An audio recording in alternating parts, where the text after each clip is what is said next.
Selon Oussama Ammar, Dubaï serait la meilleure ville au monde et probablement la ville qui vous permettrait de devenir le plus riche. Bref, en gros, selon Oussama Ammar, si vous n'êtes pas forcément à Dubaï, vous n'êtes pas au bon endroit aujourd'hui. En vivant à Dubaï, on a toujours l'impression que l'impossible devient possible. Et dans cette vidéo, je vais réagir à tous ces arguments qui lui font dire ce genre de choses, sachant que de base, je suis régulièrement d'accord avec ce qu'il dit, mais là je pense que ça va être compliqué, étant donné que j'ai un point de vue un petit peu différent que tous les entrepreneurs sur Dubaï. J'y ai été 5 fois, dont 2 fois où je me suis dit que j'allais rester y vivre, donc j'y ai donné sa chance. Et pourtant, j'ai jamais été convaincu. Donc j'ai hâte de voir tous ces arguments. Le but aussi, en réagissant à cette vidéo, c'est que vous puissiez avoir le point de vue d'une personne qui a déjà été, qui connaît beaucoup de monde là-bas, et que vous puissiez vous faire votre propre point de vue sur cette fameuse ville qui divise énormément. Des personnes l'adorent, des personnes la détestent. Cette vidéo va en énerver plus d'un.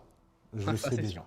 Mais bon, comme on a dit qu'on était dans la tête d'Oussama Ammar, eh ben, je vais vous faire rentrer dans ma tête, même dans les endroits où je sais que ça va m'attirer des emmerdes. Oussama aime bien quand même se mettre dans des chemins assez, on va dire, difficiles, sur lesquels, bien évidemment, il va se faire attendre en retour. Parce qu'en effet, je pense qu'il y a beaucoup de haters sur Dubaï. Et d'ailleurs, sur Oussama, chose que je comprends pas forcément. En parlant de ce sujet-là, ça va faire parler. Et aujourd'hui, je veux parler d'une décision que j'ai prise il y a bientôt 2 ans, qui est celle d'aller vivre à Dubaï. Alors, pour tous mes gentils haters en commentaire, je n'ai pas décidé d'aller vivre à Dubaï pour échapper à la justice française. Non, cette rumeur est fausse. D'ailleurs, je suis en train de tourner cette vidéo en France.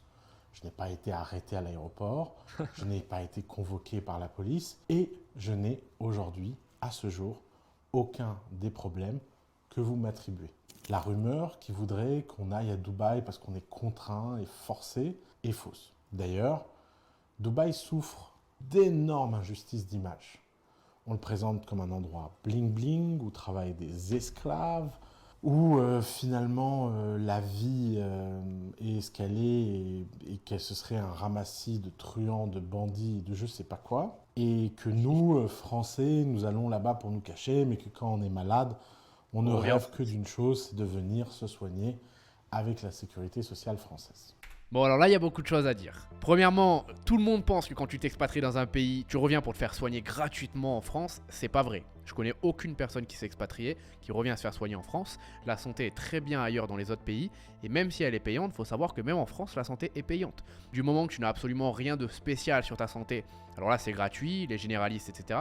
Mais quand tu as un truc un petit peu spécial, là, ça va être compliqué. Tu vas devoir voir des experts et ça, c'est payant. Deuxièmement, oui, Dubaï souffre de beaucoup de préjugés de la part de personnes qui n'y sont jamais allées. Et ça, c'est très français de critiquer quelque chose qu'on ne connaît pas. Si vous avez des doutes sur Dubaï, allez voir là-bas, allez-y. Peut-être que ces doutes seront confirmés, peut-être que ces doutes ne seront pas confirmés et vous aurez découvert une fantastique destination. Troisièmement, Dubaï a des énormes préjugés constamment, mais imaginez-vous le Panama. Parce que oui, moi j'habite au Panama et quand j'ai commencé à dire aux Français que j'allais m'expatrier là-bas, j'ai eu le droit à tout ce que vous voulez. C'est que pour les impôts, paradis fiscal, Adam il commence à tourner dans des trucs pas nets. En plus il est devenu riche, il a fait beaucoup d'argent et là maintenant il part au Panama. Je pense vraiment qu'il est dans le trafic de stupéfiants. C'est un baron ce gars. Tellement de préjugés, donc croyez-moi, Panama a beaucoup plus de préjugés que Dubaï. Évidemment, ce discours est tenu par les gens qui n'ont jamais été à Dubaï et de mon expérience, et j'en sais quelque chose parce que j'ai fait partie de cette école. Je vous comprends, vous, haters de Dubaï. J'ai moi-même été un hater de Dubaï. Dubaï, c'est 100% de sceptiques, 0% de déçus. Dubaï, c'est la Cordoue du XIIe siècle. C'est un pays arabe, éclairé, dans lequel l'islam et les autres religions vivent en harmonie. Ça fait du bien de vivre dans un pays où les gens peuvent exprimer leur religion librement, même lorsqu'ils ne sont pas religieux, et qu'ils peuvent vivre en harmonie et en paix sans avoir besoin de la ramener tous les matins sur des sujets qui n'intéressent pas vraiment les gens au fond, mais qui alimentent en permanence le débat en France d'une petite frange de la population qui est obsédée par des sujets comme le voile, le burkini ou je sais pas quoi. Alors même si j'aime pas forcément Dubaï et que je suis pas un adepte de cette ville, à chaque fois que j'y suis allé, je peux pas l'enlever. Il y a vraiment un sentiment de se sentir bien et d'acceptation. Que tu aies le voile, pas le voile, que tu sois de cette religion ou de celle-là, on va t'accepter comme tu es. Alors bien évidemment, quand tu vas au Dubaï Mall, tu vas voir plein de femmes vêtues de l'habit traditionnel musulman, pareil pour les hommes, mais tu vas aussi voir des touristes qui se baladent en jupe, en robe, des couples qui se tiennent la main. Faut pas croire que là-bas on va te regarder mal parce que t'es de telle religion, de telle couleur ou quoi que ce soit. Ça n'existe pas. Alors bien évidemment, tu dois quand même respecter des règles. Tu vas pas embrasser langoureusement avec la langue ton petit copain, ta petite copine devant tout le monde sur un banc parce que là, ça va à l'encontre des règles. Donc c'est sûr que tu auras des problèmes. Et ça, je trouve ça totalement normal. Tu vas dans un pays, tu respectes les règles, peu importe le pays. Dubaï, c'est la preuve qu'un pays musulman peut être avancé technologiquement, un havre de paix, une terre d'accueil, une terre d'hospitalité et un pays où la liberté économique fait bon vivre. Les raisons pour lesquelles je suis fasciné par Dubaï tiennent au fait que Dubaï est avant tout une start-up. Alors, je ne sais pas si vous le savez ou pas, mais Dubaï n'a pas de ressources naturelles. Dubaï est un pays qui ne vit que de son économie. Alors là, par contre, juste ce passage, si vraiment, essayez de faire ça. Vous fermez les yeux, vous écoutez le passage de Oussama, sa voix, qui est très apaisante. Vous avez l'impression d'être sur un documentaire Netflix vous présentant la ville de Dubaï, pour la petite aparté. Il y a un petit peu de gaz, mais ça ne représente pas grand-chose niveau revenu. Ce que Dubaï a surtout, c'est une économie florissante. On a toujours tendance à confondre un peu les pays un peu du Moyen-Orient. On confond Dubaï, on confond le Qatar, l'Arabie Saoudite. Et en fait, ce qu'il faut se dire, c'est que non, Dubaï n'a pas de pétrole. Ils vivent uniquement du tourisme et de ce qu'ils arrivent à créer. Comparé à l'Arabie Saoudite, qui eux vont vivre de leurs ressources. Et donc ça va être différent. Et donc forcément aussi, ils ont utilisé une stratégie différente. Et tu le ressens. Quand tu vas à l'aéroport au Qatar, là par contre, c'est compliqué. Là, tu te fais juger. Si t'as une petite amie, tu te fais vraiment juger. Tu te fais un petit peu regarder. Et là, tu te sens pas pareil. Je vais pas vous le cacher. Et quand tu vas à l'aéroport de Dubaï, c'est totalement différent. Là, tu as l'impression d'être accepté, tu as l'impression que tout a changé. Pourtant, c'est des pays qui sont à 30 minutes d'avion l'un de l'autre. C'est la même religion, mais pourtant, croyez-moi, il y a beaucoup plus d'acceptation d'un côté que de l'autre. Des entreprises publiques extrêmement bien gérées, une compagnie d'électricité qui rapporte de l'argent, une compagnie de téléphone mobile qui rapporte de l'argent au gouvernement, une compagnie de construction Emar qui rapporte des dividendes au gouvernement. Et toutes ces entreprises ont été bâties pour accompagner le développement économique de Dubaï. L'émir de Dubaï est sans doute l'un des entrepreneurs les plus sous-cotés du monde. Il a les caractéristiques d'un Elon Musk, il a la ferveur d'un Mark Zuckerberg et il a la vision stratégique d'un Bill Gates. Il a une devise qui est que l'avenir appartient à ceux qui sont capables d'imaginer, mais surtout ceux qui peuvent exécuter. C'est une devise qui aurait pu être sur un mur de The Family. Faut comprendre que ce gars, c'est le créateur de Dubaï. Avant sa vision, c'était un désert. Et il s'est dit qu'un jour, ça deviendrait une des villes les plus impressionnantes du monde où tout le monde aurait envie d'y aller. Il faut quand même un niveau de motivation, de détermination et de rêve que très peu de personnes sur Terre peuvent avoir. On peut pas l'enlever. Et le pire, c'est que ce rêve, cette vision est devenue réalité, qu'il a réussi à créer tout ce qu'il avait dans la tête, et sûrement même encore plus. Et je pense vraiment que cette personne nous montre qu'absolument tout est possible dans la vie. La seule chose aujourd'hui qui vous empêche de réaliser vos rêves, c'est vous et cette fameuse voix que vous avez dans la tête qui vous dit que vous n'êtes pas assez bon, vous y arriverez jamais, que c'est pas possible, bla bla bla. Donc quand on voit des personnes réussir à créer des villes, des pays de zéro, est-ce que vous pensez que vous, qui êtes derrière la caméra, vous avez le potentiel de pouvoir créer un business, un projet, de décrocher le job de votre rêve, etc. Ça remet un peu les pendules à l'heure. J'ai découvert à Dubaï une culture de la famille royale extrêmement proche de mes valeurs. Et bien que ça ne soit pas une démocratie, il y fait bien meilleur vivre que dans la plupart de nos démocraties. La sécurité est hors du commun, la liberté est hors du commun, l'ensemble des règles qu'il faut respecter sont claires, simples et absolument pas despotiques. Alors maintenant, si demain on me demande entre revivre en France ou vivre à Dubaï, même si j'aime pas la ville de Dubaï, je choisis Dubaï à 100% pour tout ce que Oussama vient de dire. Tu te sens beaucoup plus en sécurité, il y a beaucoup plus de joie de vivre, de positivité, t'as l'impression vraiment que le pays fonctionne mieux, tu vois, tu te sens dans un pays qui fonctionne. En France, tu te sens pas dans un pays qui fonctionne aujourd'hui, et ça, je peux pas l'enlever. Alors depuis tout à l'heure, tu te dis peut-être que je fais que de donner des points à Dubaï, etc. Crois-moi, je sais pas si on va y arriver en fonction de ce qu'il dit, mais j'ai aussi énormément de désavantages à dire. Dubaï, c'est aussi une zone stratégique. C'est un pays qui est ami avec toutes les zones du monde et c'est un pays qui est au centre du monde. Quand vous êtes comme moi, un nomade qui aimait voyager, aller partout au monde, être à Dubaï avec la meilleure compagnie Ah, attendez quand même, là. Félicitations quand même, on le dit pas assez parce que je sais que Oussama s'est beaucoup fait critiquer sur son poids et cetera, mais regardez cette photo. Regardez là Voyager, aller partout au monde. et regardez là. Il a énormément maigri et beaucoup de personnes sont capables de critiquer, mais combien sont capables de féliciter? C'est ça le problème en fait des gens. Ça n'a rien à voir avec Dubaï, parce que honnêtement, je pense que ça méritait d'être souligné. C'est pas facile de perdre du poids aujourd'hui. Oussama l'avait dit dans une vidéo, il travaille justement sur cet objectif en ce moment, donc force à lui. La meilleure compagnie d'aviation du monde et être au centre d'un hub, c'est hors du commun. De plus, la qualité de vie est extraordinaire, les restaurants sont fantastiques, les gens sont beaux, heureux et de bonne humeur.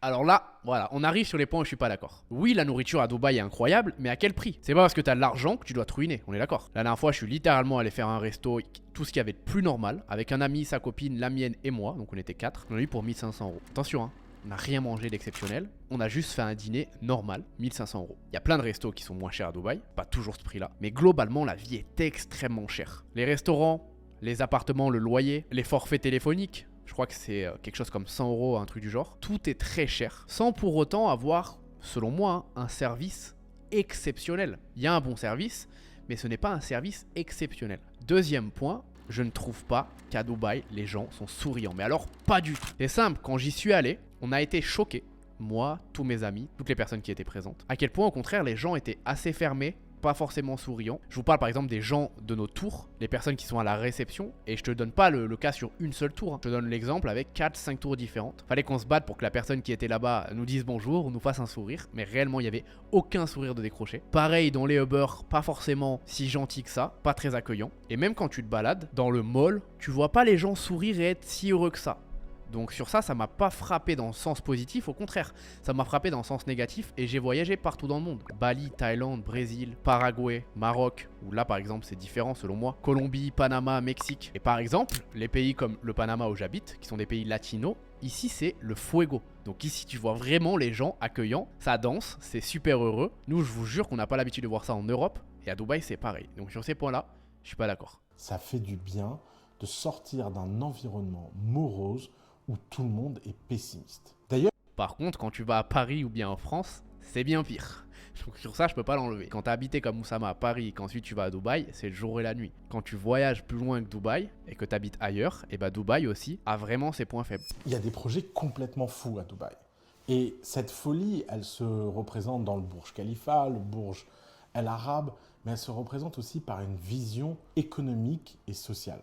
Par exemple, Dubaï a décidé de devenir carbone neutre en 2030 et carbone négatif en 2040, et j'ai eu la chance de rencontrer les responsables de ce projet. Ce qui est complètement fou, c'est qu'on parle de baisser la température, de créer des forêts vierges, de créer de la pluie artificielle et d'insuffler une vision de ce qui est impossible devient possible. Et finalement, Totalement c'est ce sur qui ça. me plaît le plus à Dubaï. C'est que Dubaï, c'était un désert qui a été construit avec tous les excès qu'on connaît. Et aujourd'hui, la prise de conscience écologique à Dubaï s'incarne dans un projet réel pour transformer et changer la façon dont Dubaï est sustainable. Et de ce point de vue-là, Dubaï est extraordinaire parce qu'en vivant à Dubaï, on a toujours l'impression que l'impossible devient possible.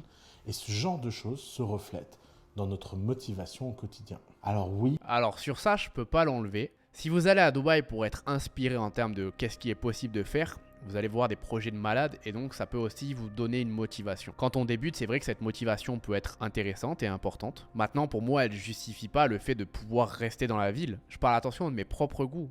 Et j'ai plein d'amis qui adorent Dubaï, qui vivent là-bas et qui resteront probablement un long moment. Mais honnêtement, à chaque fois que j'ai visité Dubaï, j'ai pas trouvé ça plus motivant qu'autre chose. Regarde, si tu veux aller à Cannes, tu vas voir autant de belles voitures, tu vas avoir des beaux magasins, ça va t'inspirer, etc. Tu vas avoir des yachts, c'est la même chose. Oui, à Dubaï, il y a beaucoup plus de projets, de grosses tours, de motivation de la part du gouvernement, etc. Mais au contraire, tu vois, des fois, je trouve que avoir trop, c'est pas bien en fait. Quand j'étais à Dubaï, c'est simple, une Ferrari, ça n'avait aucun sens. C'était extrêmement commun. T'avais même pas envie d'avoir une Ferrari, c'était moche une Ferrari à Dubaï. Il y en a partout. Un Clagé, Local 4 Mercedes, c'est la Clio de là-bas. Et donc ça te motive pas forcément à en avoir une, au contraire, il y en a de partout. T'as l'impression que si t'as un Clagé, tu peux même pas le laisser chez le valet parce que tu vas faire pitié à côté de toutes les voitures qui valent 6 fois plus cher. Et ça, je trouve ça un petit peu dommage. Parce que moi, ce que j'aimais bien quand j'étais petit, c'était de voir une Lamborghini tous les 6 mois dans mon petit village où c'était un truc de malade, tout le monde la prenait en photo, ça motivait énormément, c'était nouveau et c'était extraordinaire. Ici à Panama, c'est la même chose. Il suffit que t'aies une Porsche pour que tu sois le roi de la ville limite. T'en vois peu. Si t'as une Ferrari, une Lamborghini, on n'en parle même pas. Et je sais pas, moi, c'est quelque chose qui me plaît quand il n'y a pas justement trop de ce genre de choses. Désolé de vous le dire, Dubaï donne de l'optimisme à ses citoyens. Dubaï rend les gens heureux par son efficience et son efficacité. Et pour moi, j'ai la chance d'avoir trouvé une terre d'accueil qui me rend très heureux et dans laquelle j'ai envie de vivre pour les prochaines années. Alors je sais très bien que cette vidéo ne vous fera pas changer d'avis, mais... Honnêtement, ces raisons, je suis plutôt d'accord. Pour moi, c'est ça en fait. Soit tu kiffes Dubaï et vraiment t'aimes bien y habiter, soit t'aimes pas forcément. Si aujourd'hui ce que tu cherches c'est être productif, c'est avoir plein de choses pour pouvoir travailler correctement, tu fais livrer tes repas, bref, si en gros t'as envie d'être dans ce genre d'environnement, c'est bien, je pense que c'est bien pour commencer. Mais tu vois, je trouve que pour habiter sur le long terme, c'est compliqué, c'est mon propre avis. L'avis d'Oussama Ammar est différent et le but c'est d'avoir des avis vraiment différents à chaque fois. Ce qui est sûr, c'est que s'expatrier en tout cas, c'est une expérience incroyable. Peu importe où vous décidez d'aller, je vous encourage à voyager, que ce soit sur le court terme ou même sur le très long terme comme c'est le cas pour moi. Vous devez pouvoir le faire et pour ça, vous devez aussi vous créer qui va vous permettre d'être libre géographiquement et donc de travailler d'où vous voulez, mais qui va aussi vous permettre d'être libre financièrement parce que habiter à Dubaï par exemple, ça coûte beaucoup d'argent et le Panama c'est pareil. Si du coup vous n'avez pas encore atteint cet objectif là et que ça vous intéresse de créer un business rentable et d'atteindre tous les objectifs que je viens de vous citer, vous avez un lien dans la description qui vous permettra de réserver un coaching de 45 minutes totalement offert avec les membres de mon accompagnement. On va répondre à toutes vos questions, on va vous aider dans votre aventure entrepreneuriale et surtout on vous expliquera comment créer une agence SMMA ou bien agence AIAA qui représente selon moi aujourd'hui une des meilleures opportunités de 2023 et des années à venir. Grâce à votre agence, vous pourrez justement vous expatrier et vivre un peu la vie que vous avez envie de vivre sous vos propres termes. Et ça fait la différence. Attention, c'est pas facile, c'est possible. Donc si vous êtes quelqu'un d'ambitieux et que vous êtes prêt à travailler, cliquez dans le lien, réservez votre appel. Les places sont limitées étant donné que c'est offert et que pendant 45 minutes, on est avec vous. On se retrouve de l'autre côté du fil. Je vous invite aussi à regarder cette vidéo où je réagis au TikTok d'Oussama Ammar. Ça fait un peu suite à celle-ci. Donc cliquez bien là, on se retrouve de l'autre côté. Ciao!